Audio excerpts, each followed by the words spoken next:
Hello, everyone. I'm Becca, dietitian by trade, mom 24/7, wife from the start, and when there's a few extra hours in the day, you might find me hitting the trails or on horseback. And I'm Kara, a therapist to women, a mom to a boy, an entrepreneur, mountain junkie, and a postpartum runner. And this is Fit for a Queen, a podcast that's devoted to the female athlete wanting to balance the teeter-totter of all the things we desire out of life as women: performance, health, intellect, and taking time for self, even if we only get 1 minute out of the day. We're so excited to be bringing you the queens in the athletic world who have done just that. Okay, ladies, take a seat at your thrones, grab your crowns, and welcome to Fit for a Queen. Welcome back, Queens. We have a powerhouse interview today with Dr. Emily Kraus. She is a clinical assistant professor at Stanford Children's Orthopedic and Sports Medicine Center. She's a board certified in Physical Medicine and Rehabilitation Sports Medicine and takes a unique approach to the diagnosis, treatment, and prevention of sports injury.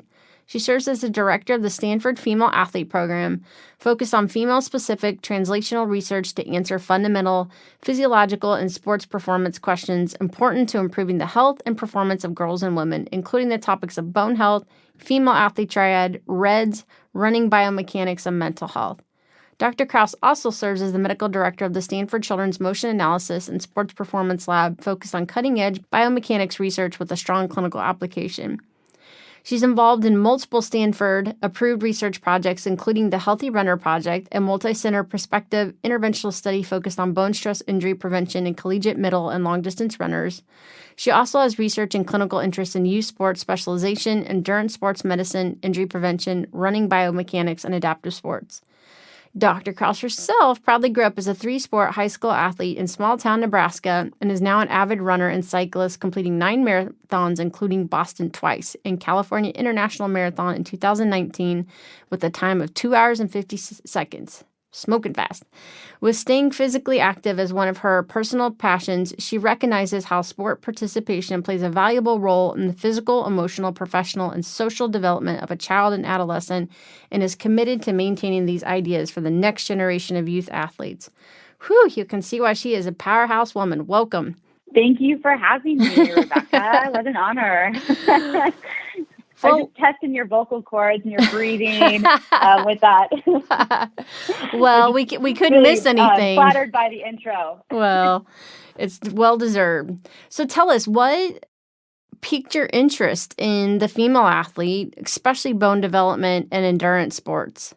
As you mentioned in my in the introduction, I grew up playing all the sports. I had 2 older brothers, and I was always trying to keep up with them, wanted to do everything that they were doing, from the sports they were doing to lifting weights. In fact, my middle brother, he wrote out a strength training program for me in high school, doing basically the exact stuff that he was doing, but just slightly less weight. And I didn't even think to question whether there was a better way to train, fuel, reduce injuries for girls and women in sport. So as I kind of grew in my own career, I started to just gravitate more towards the female athlete, as far as female athletes coming to me in clinic and just even talking shop, going on runs with athletes and sharing their frustration as far as just how their injuries were treated and managed in the clinic. And whether that was getting maybe inadequate care from their primary care doctor or even a pediatrician, or maybe just not thorough enough care from when they do have injuries, I just started to really get more and more passionate about trying to better understand how injuries differed between males and females. And there is still such a gap in both the research and then that research that's being translated into clinical practice. And then just really kind of that grew to understand how bone health and bone stress injuries differed between males and females, from hormonal differences to biomechanical, anatomic differences, to other even genetic risk factors. And so I just started to really kind of scratch my head and be like, we need to better understand what's going on. And that's more than just expert opinion and going by our own experiences in clinic. We need to study this.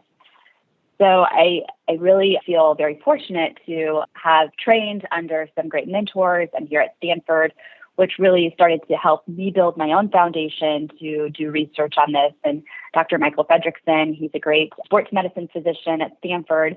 And then Dr. Kate Ackerman, an awesome sports medicine physician and with a background in endocrinology as well at Harvard.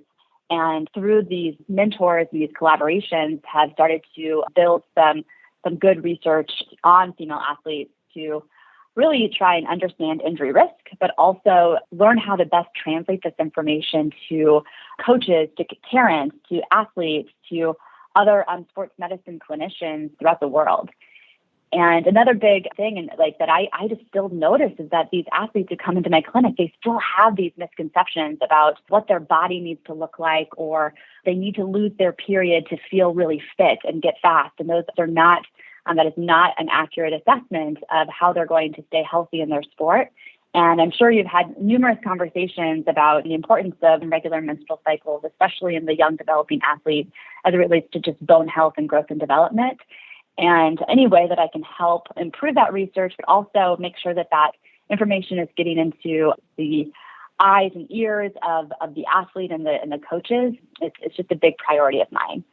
So that's kind of how I got into it. And I can go into more detail as far as like what that journey looks like, but I'll pause and see if you have any questions or want me to clarify any of those things I just shared. Well, no, we'll still go on that journey, but that makes sense why a lot of your research and talks that you've done really focus on like that screening and assessment tool, like what to be looking for so that they're not missed through the cracks or that they're getting better care because it's being assessed and acknowledged. So thank you for that. So we will let you share the rest of the journey. Yes. So I did, as you mentioned, I did my residency in a field called Physical Medicine and Rehab. And I feel like that was such a great segue into my sports medicine career. We saw athletes and patients of all types and really tried to optimize their overall functional status. So this could be from spinal cord injuries to traumatic brain injuries to strokes to overuse injuries from sports. So I really gained an appreciation for every member of the team and this very interdisciplinary approach to an athlete.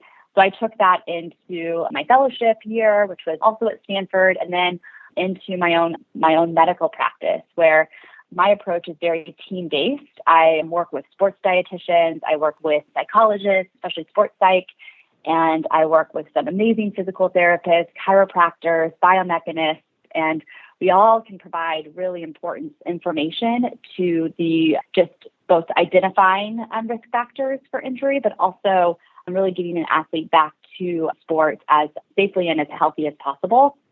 And especially, I would say predominantly a lot of the athletes in my clinic are females, but I do see males and I see athletes of all ages, but my primary location is at Stanford Children's Orthopedic and Sports Medicine Center. And so I work with a lot of high school athletes who are going through some major transitions, whether that's transitioning from middle school to high school, from JV to varsity, from maybe even transitioning out of varsity or out of high school sports to collegiate sports or club sports.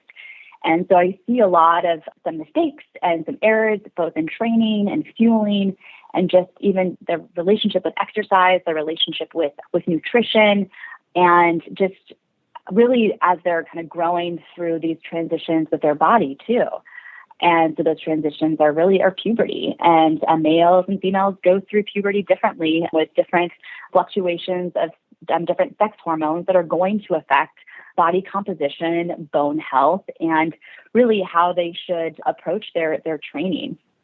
So it's been a really wonderful journey from coming from a small town in Nebraska to still working at Stanford and feel like I have a dream job of kind of pulling in a lot of these clinical interests and cases that I see in my clinic and then really taking that and asking the right research related questions to design studies that are going to help my patients now and in the future. So I love one of the research that I cite a lot is the risk factors for compromised bone density in adolescent female runners. So obviously you're an avid runner, so it's not like you're telling them they shouldn't. How do you think they can take those risk factors, be able to be proactive and stay in their sport and be in optimal health? Yeah, great question. Because most of my female runners who come into my clinic, they love running.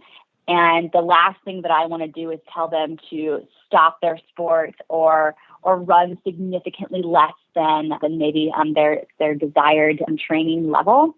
But I do think that it's important to engage in the sport in a way that's really going to promote longevity in sport, as opposed to peaking at the ripe age of 14, 15, 16 years old. I literally said to a female athlete, I think a week or two ago, you are not peaking out as a freshman. You are not going to retire from sport. And that would be kind of disappointing. Hang up the running shoes, hang out the track shoes forever. You're learning. And there are some really important learning moments and ways to kind of protect the body and prevent those injury cycles from happening. And I think one, like I mentioned, is high school and these adolescent years are really important for going through these important stages of puberty and those hormonal transitions. So I think getting a regular period is really important for a female athlete. And ideally, that's before the age of 15. If that isn't the case, then an athlete should ideally be first maybe checking with her pediatrician, but ideally I'm checking in with a specialist who can, and likely a sports medicine physician, can really kind of go under the hood and see, is this related to overtraining, underfueling, or a combination of both, and kind of does this fall into that female athlete triad picture? So something that we're trying to avoid with these risk factors is avoid the triad, which is just to kind of get the listeners on the same page. I'm sure you've covered it and you could probably reference a podcast or two from past, but it's kind of low energy availability, whether that's from a full-blown eating disorder. It doesn't have to be. It can be from overtraining or underfueling or a combination of both.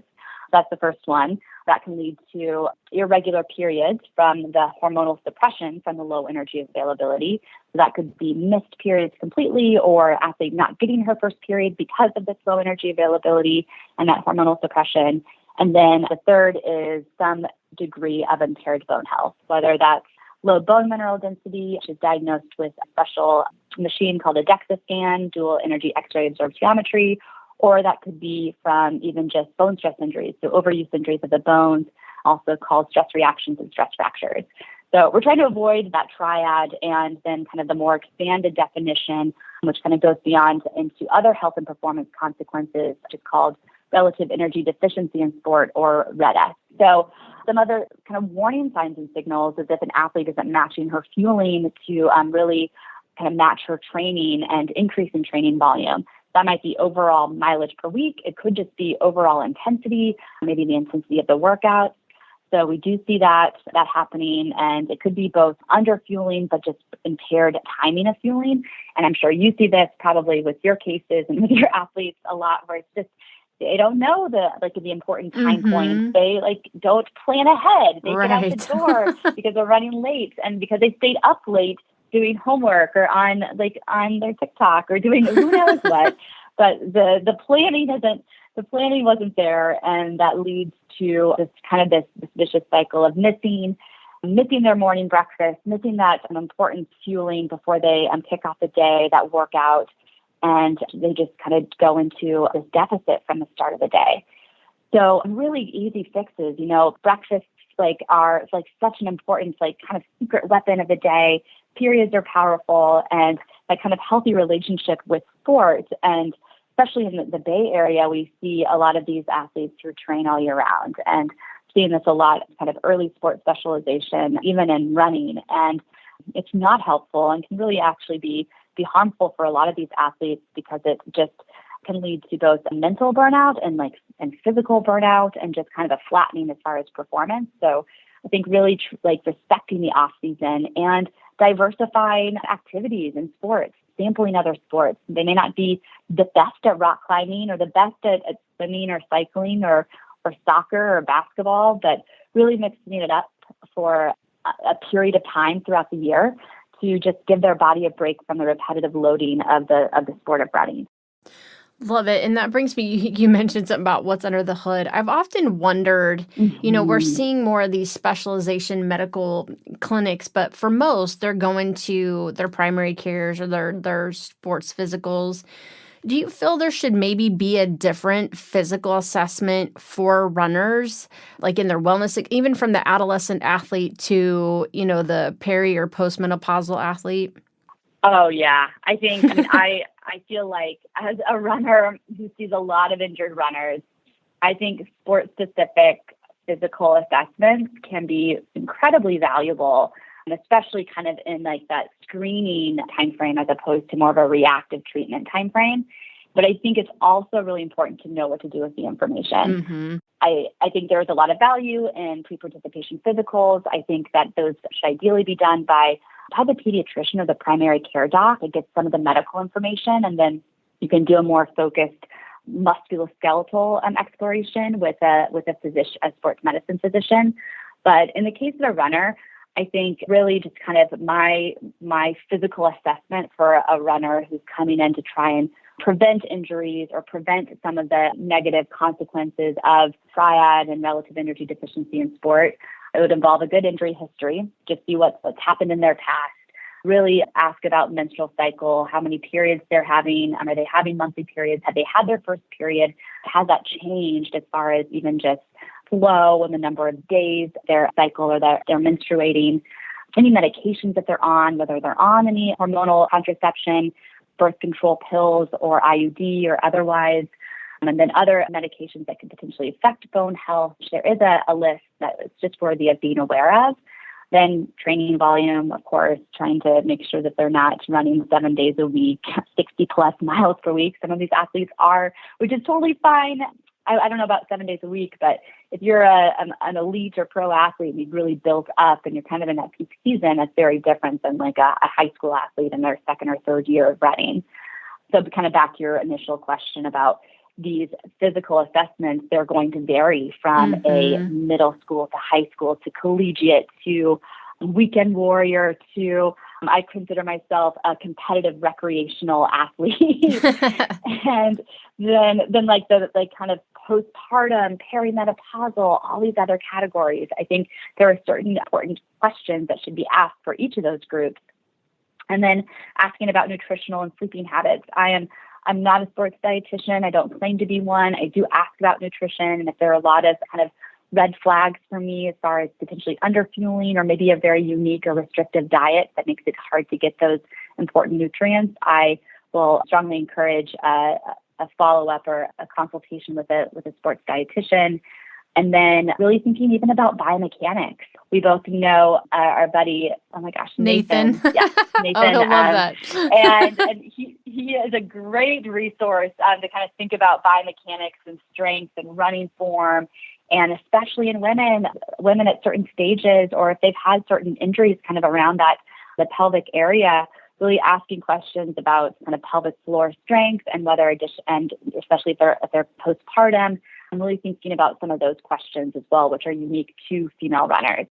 Love it. How hard is it for somebody to be able to just have like a once a year assessment at like a female athlete clinic? Will insurance cover something like that, or would it be out of pocket? Do they have to have an injury?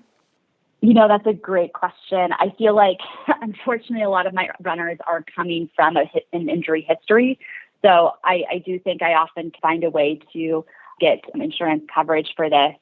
But yeah, it's so variable. And I was just having a conversation with a physical therapist about some of her struggles getting authorization and approval for specific assessments and running assessments. So I think it's very variable. And I think it's worth having the conversation with specialists at that clinic to even just do a pre-screen run through of the insurance and see gosh, I feel like prevention is so key, and really knowledge is power. And if we can provide some really good strength training tips, nutrition tips, just overall training tips, sometimes it's like you need to rest more. You need another day off per week. And that's going to save you so much ache and pain down the road. I think it can be super valuable. So I think it's worthy of just asking and seeing what's available. And maybe it is a bit more limited, but I still think that we can get a lot of this information from in a good, 30, 45-minute session. Love it. So very important question. Do you have any races on your calendar now that they're starting to go back live? Oh my gosh. I haven't officially signed up yet, but there is just a local trail race called the Woodside Ramble. And it's in my favorite park, Huddart Park. And it's beautiful right now because the rains are back in California and the trees. I mean, it's just so green and lush in that specific park. And I'm not a good technical trail runner. So runs that are really rocky or rooty, I don't do very well. And I joke I'm like a baby Joe, kind of awkwardly stepping and looking down and basically just totally stopping my flow state from running. But this is super runnable trail. So I think I might do maybe the half marathon or 30K. Oh, that sounds heavenly. A month. Yeah. Well, when you're juggling your busy career and life, how do you live out the fit philosophy, trying to balance performance, health, intellect, and having a few minutes for yourself?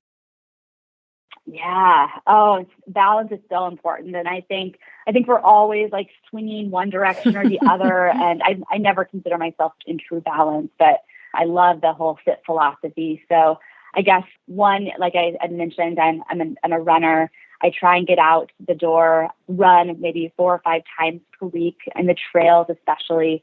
I also ride my bike. I ride road, mountain bike, and gravel bike. So I do that if I'm not running, and just love exploring and getting out in nature whenever I can.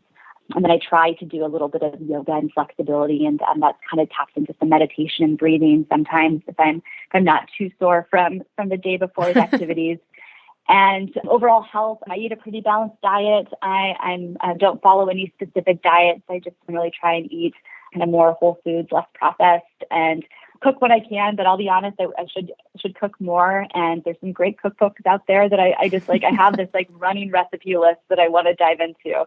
So that's, I guess, kind of important, optimizing just good nutrition and sleep. And then as far as intellect, I am just always hungry to learn, even outside of the sports medicine world, through podcasts and kind of self-growth. I do listen to quite a few podcasts through Michael Gervais and Rich Roll. And I just try to tap into all of that knowledge about just kind of mind and body kind of growth in both life and sports and career. And then time to myself, I just really still prioritize relationships. So a lot of my runs and bike rides are with others. So that's an opportunity to catch up with a friend or meet a new friend. And whenever I can, I'm a proud aunt. I've got a lot of nieces and nephews that I need to stay in touch with, and I'm going to be seeing them Thanksgiving this next week. And so I'll be excited to see them, or half of them, I guess. I'll get to see one of my brothers and his family next week. So that's, in a nutshell, I guess, how I'm trying to kind of balance that fit philosophy. Love it. And I love how everything is of priority to you, just even in itself demonstrating balance. And it's so funny, with now this being a little bit more of a normal holiday, how much we just, sometimes our families drive us nuts, but now we're just oh, I can't wait to see you and hug you and be around you. So I know. Yeah, I mean, I feel I'm very fortunate to have the support of my family throughout all these stages of my life and career. And, I think about that when I think of other athletes, especially since I'm working mainly with young athletes. So their parents come in, and really just being really mindful that it's different and kind of trying to tap into really empowering the athlete, but also educating the parents and helping them understand how important it is to really not just get the quick fix, whether it's the quick fix back to sports or the medication that's going to take away the pain, but really understand how to manage the pain, how to prevent future, and really how to cope with the injury. So I feel that's just a whole nother conversation. But I really appreciate what you're doing to kind of spread this message with these podcasts, Rebecca. So keep up the work. Well, thanks. Great work. And we love having awesome guests like you on, and I think you hit the nail on the head. Do you want to peak at 14, or do you want to have a prosperous full career, into your 80s or 90s? Like I saw there was something the other day, like a 95-year-old that ran the 100 in like a minute and 2 seconds. I'm like, yeah, that's my goal. Yes, exactly. Well, I hope you have a very happy Thanksgiving. Thanks for coming on, and we can't wait to continue to follow your career. Yes.